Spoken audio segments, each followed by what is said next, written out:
नमस्कार मित्रांनो, युनिक गोष्टींचा शोध घेत घेत आज मी आरेमध्ये आलोय आणि आरेमध्ये मी ज्या ठिकाणी उभा आहे ते आपलं आरेचं युनिट नंबर 19 आहे. आणि इकडे एक युनिक अशी गोष्ट आहे ती मी तुम्हाला दाखवतो आणि त्याच्याबद्दलची माहिती पण मी तुम्हाला देतो.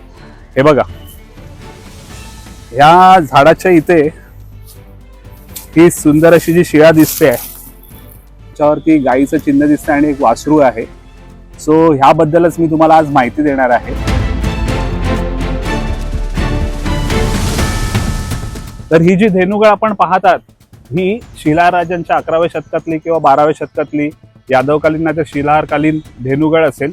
शिलाहार राजांच्या काळामध्ये जागांच्या सीमा आखल्या जायच्या आणि कुठली जागा ही दान दिलेली आहे त्याचं प्रतीक म्हणून ही धेनुगळ इथे ठेवण्यात आलेली आहे. त्यावेळेला शेतीचा व्यवसाय होता, इतर दुग्धजन्य व्यवसाय व्हायचे आणि तेव्हा राजा आहे ना गावातल्या प्रजेसाठी काही जागा दान द्यायचा आणि त्याच्या स्मरणार्थ ह्या धेनुगळ जायचा. आणि त्याच्या मागचा उद्देश हा होता की जी गाय दिसते ते राजाचं प्रतीक आहे आणि जे वासरू दिसते ते प्रजेचं प्रतीक आहे. जसं गाय आपल्या वासराला जसं सांभाळते दूध पाजून, तसं राजाने पण आपल्या प्रजेला सांभाळायचं आहे असं त्यामागचं उद्दिष्ट होतं.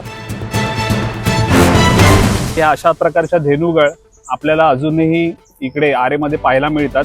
त्याच्यापैकी ही एक होती जी मी तुम्हाला आज दाखवली आणि ह्याच्या पुढच्या सिरीजमध्ये मी तुम्हाला शिलाहाराजांच्या काळातल्या ज्या अजून ऐतिहासिक अशा गोष्टी आहेत ज्याच्यामध्ये एक गदेगळ येते आणि त्याच्यानंतर मी तुम्हाला एक इंटरेस्टिंग अशी वास्तू दाखवणार आहे जी खूप इम्पॉर्टंट आहे आणि ती खूप युनिक आहे, अशी विरगळ.